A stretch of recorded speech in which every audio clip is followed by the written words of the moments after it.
పెద్ది అదిరిపోయే పాట. Game changer cinema కోసం దాదాపు 3 ఏళ్ల సమయం వృధా చేసుకున్నాడు రామ్ చరణ్. అందుకే నెక్స్ట్ ప్రాజెక్ట్స్ విషయంలో తగ్గేదేలే అంటున్నాడు.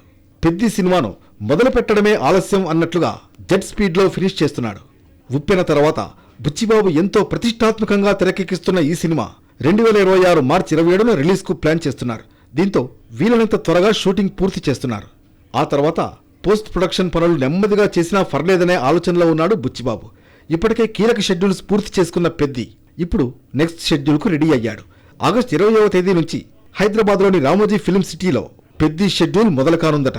ఈ షెడ్యూల్లో హీరో రామ్ చరణ్, హీరోయిన్ జాన్వీ కపూర్ పై ఓ అద్దిరిపోయే సాంగ్ తెరకెక్కించనున్నారట. ఇప్పటికే music director AR Rahman super tunes ఇచ్చినట్లుగా చిత్ర యూనిట్ చెబుతోంది. దీంతో రెహమాన్ మ్యూజిక్, చరణ్ స్టెప్పులు, జాన్వీ గ్లామర్ ట్రీట్ ఈ పాటలో మామూలుగా ఉండదని అంటున్నారు. ఇక ఈ సినిమా నుంచి ఇప్పటికే రిలీజ్ అయిన ఫస్ట్ షాట్ గ్లిమ్స్ కు మంచి రెస్పాన్స్ వచ్చింది. ముఖ్యంగా చరణ్ మ్యాసివ్ లుక్ ఫ్యాన్స్ కు మస్తు కిక్ ఇచ్చింది. రంగస్థలం తర్వాత చరణ్ చేస్తున్న విలేజ్ డ్రామాగా పెద్ది రాబోతోంది. పైగా స్పోర్ట్స్ బ్యాక్ డ్రాప్ లో తెరకెక్కుతోంది. కాబట్టి గేమ్ చేంజర్ తో నిరాశ చెందిన మెగా ఫ్యాన్స్ పెద్దితో రచ్చలేపడం గ్యారంటీ అనే నమ్మకంతో ఉన్నారు. మరి పెద్ది ఎలా ఉంటుందో చూడాలి.